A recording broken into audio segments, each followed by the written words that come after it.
మాజీ మంత్రి గుడివాడ అమర్నాథ్ మాట్లాడుతున్నారు. లైవ్ ద్వారా చూద్దాం. జిల్లాలో రాజకీయం చేస్తున్నటువంటి కుటుంబం నుంచి వచ్చినటువంటి ఒకడు అనేటువంటి విషయాన్ని తెలియజేస్తా ఉన్నా.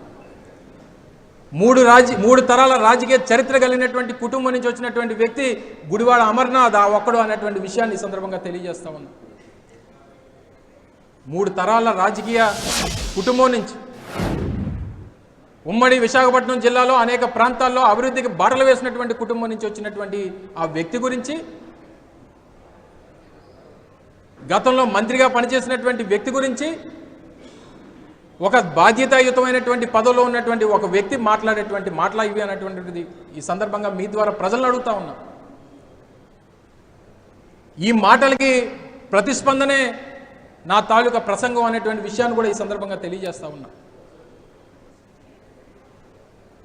ఇది ఒకటే కాదు, గతంలో ఈ వ్యక్తి మాట్లాడినటువంటి మాటలు ఒకసారి మిమ్మల్ని అడుగుతా, మీరే సమాధానం చెప్పండి.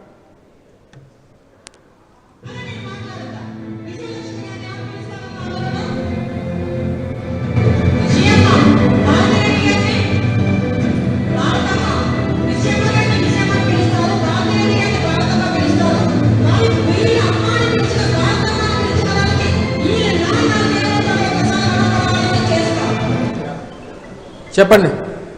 మహిళా సోదరిమణులు ఉన్నారు, సీనియర్ రిపోర్టర్స్ ఉన్నారు.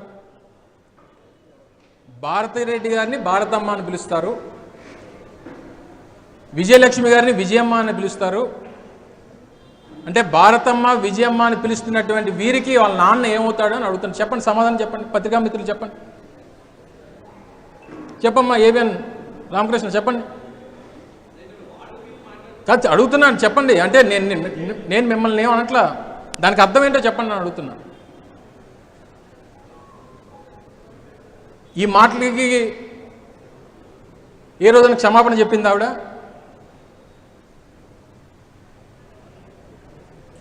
ఒక రాజకీయ నేపథ్యం ఉన్నటువంటి కుటుంబం, ఒక ముఖ్యమంత్రి భార్య గురించి, ఒక మాజీ ముఖ్యమంత్రి భార్య గురించి, దివంగత మహానేత రాజశేఖర రెడ్డి గారి భార్య గురించి, వైఎస్ జగన్మోహన్ రెడ్డి గారి భార్య గురించి మాట్లాడినటువంటి మాటలు ఈ రకంగా ఇంత నీచంగా మాట్లాడితే ఏ ఒక్కరు తెలుగుదేశం పార్టీలో ఈరోజు మాట్లాడుతున్నటువంటి సోకాల్ నాయకులు, సోకాల్ మంత్రులు, మరి వారికి అప్పుడు మహిళా లోకం గుర్తురాలేదా? మహిళల పట్ల చేసినటువంటి అనుచిత వ్యాఖ్యలు గుర్తురాలేదా? ఈ చేసినటువంటి వ్యాఖ్యలకి వారిని ఏ రోజైనా సంజాయిషి అడిగారా?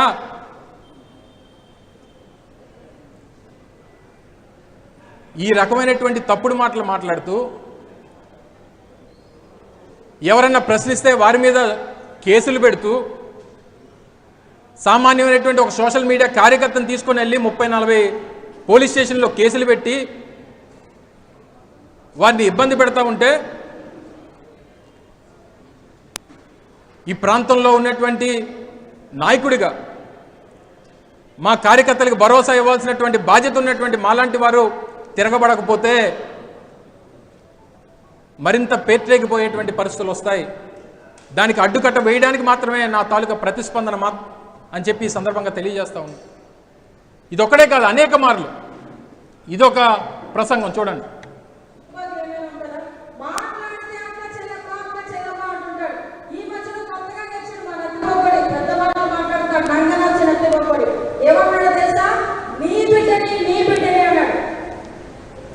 నంగనాచి నత్తిపకోడి ఎవరినంది మాటలు ఇవి? ఒక ముఖ్యమంత్రిగా ఉన్నటువంటి జగన్మోహన్ రెడ్డి గారిని ప్రతిపక్షంగా ఉన్నటువంటి వారు మాట్లాడినటువంటి మాటలు అవి. ఈ టైప్ ఆఫ్ యాటిట్యూడ్ బహుశా నాకు తెలిసి జిల్లాలో ఉన్నటువంటి ఏ రాజకీయ పార్టీలో ఉన్నటువంటి నాయకులకైనా, మిగిలినటువంటి ప్రాంతాల్లో ఉన్నటువంటి